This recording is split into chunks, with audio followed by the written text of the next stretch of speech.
Hello, how are you? I'm Ibrahim. In this video, I will give you some tips for understanding native speakers. Do you get frustrated that you still don't understand native speakers even though you consider yourself fluent in English? One of the most common questions that my students ask is, Lisa, why do I understand you, but I don't understand other native speakers? You think your English is pretty good, but then when you listen to native speakers, it may sound like they're speaking another language. That can be so frustrating.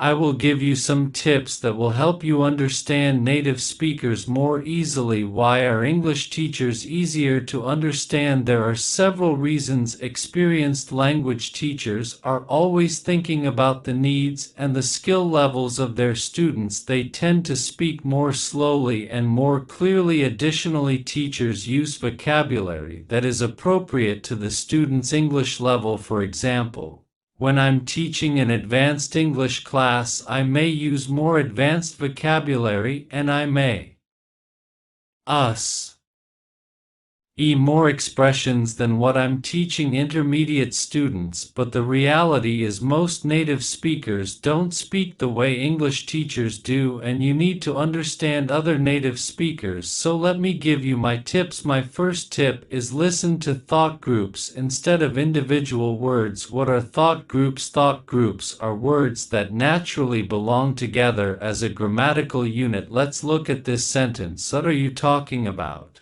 5 words, but when we say the sentence it sounds like one word. All the words are connected. There is no break between them. What are you talking about? What are you talking about? We stress talking because that's the key word, but all of the other words are spoken very quickly. Let's prolong the the vowel sound in talking. What are you talking about? What are you talking about? You don't need to understand all of the little words in English. The key words are stressed. These words are called content words. They're generally the words that hold the most meaning, ing, and they're generally nouns and verbs. The other little words around the content words are called function words. They are prepositions, pronouns, articles, and conjunctions, and sometimes adjectives. Function words don't carry much meaning, so when you're listening to native speakers, pay attention to the content words. You don't need to understand all of the little words. Pay attention to word stress and to connected speech. Remember, native speakers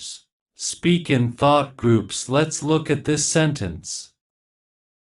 I don't know what he's talking about. 8 words, 2 thought groups. Because it's a short sentence, you can say it in one breath. I don't know what he's talking about. We're going to stress no and talking. I don't know what he's talking about. Oh, no talking. I don't know what he's talking about. We don't stress I or he is or about. Let's look at a few more sentences. I don't understand it. I don't understand it. We didn't say I don't. We say I don't understand it, and we stress the final syllable of.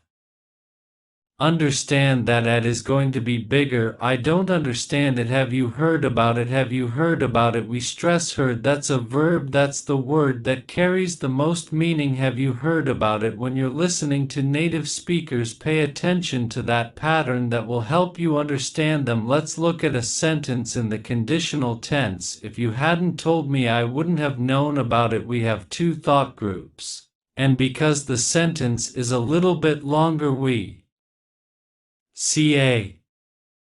N pause, so we say the first part in one breath as one word. We don't pause. If you hadn't told me, if you hadn't told me, and then we say I wouldn't have known about it. I wouldn't have known about it. Let's say that again. If you hadn't told me, I wouldn't have known about it. We stress told and known. Those are the main words we hear. The rest of the words are spoken very quickly. It's normal that you don't hear the other words clearly. It doesn't mean that your listening skills are not good. The other word s are simply swallowed. They're spoken very quickly. Let's say that again. If you hadn't told me, I wouldn't have known about it. I recommend that you keep practicing this way. Okay, let's go on to my next tip. My next tip is don't try to understand everybody. It's a very advanced skill to be able to understand all different types of native speakers. If you try to do that, you might feel discouraged about your English level. Be aware of who you're listening to. Different types of people speak differently.